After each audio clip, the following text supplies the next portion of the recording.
So I'm here with head football coach Dr. Alvin Parker. Dr. Parker, how you doing today? I'm doing well. How about yourself? I'm doing pretty good. So, what was the most impressive thing about the big win this past Saturday at Winston-Salem?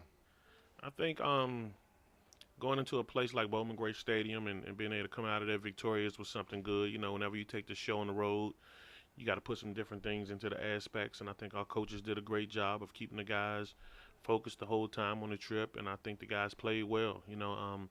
And like I say, getting a big win over a team like that, conference game, everything that factored into that, made it an impressive win. Got you, got you. Tell me a little bit about practice this week heading into Livingstone. How has it been going so far? Well, we got a couple practice days under our belt so far this week, and the guys are very spirited. They've learned how to practice well.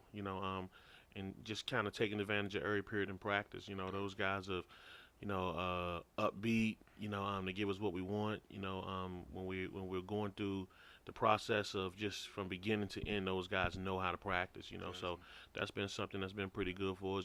But that was something that we had to kind of teach those guys how to do to kind of get it the way we want it. So those guys have, been receptive to that, and they've been real good at practicing. Good. Speaking of Livingstone, tell me a little bit about this 2018 team.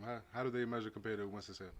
Um, Not really measuring them, against them. We kind of just look at them, view them as the next opponent. They're 2-1.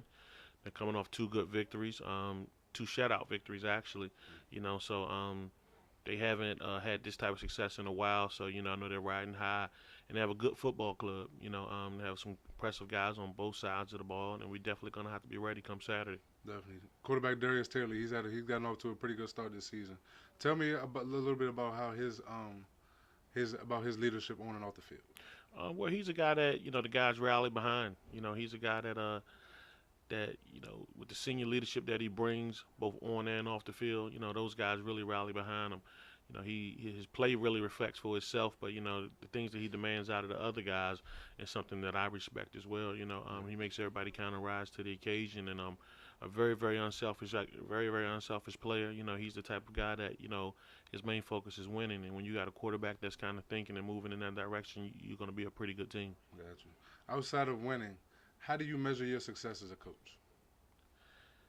Well, some of the ways that I might measure my success as a coach is just the effect that I make on the guys that I do coach.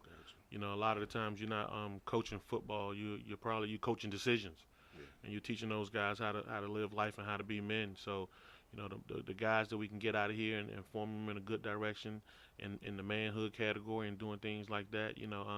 That measures some success for me. The guys that's able to time manage and do both football and academics. That's a piece of success. The guys that can go out and be valuable members of society. That's pieces of success. It don't hurt. That you can get a couple championships and things along the way, but those are some of the things off the field that kind of measure success for me. That's good stuff. I appreciate that, Coach. I appreciate you sitting here having this interview with me, and good luck this week against Livingstone. Thank you.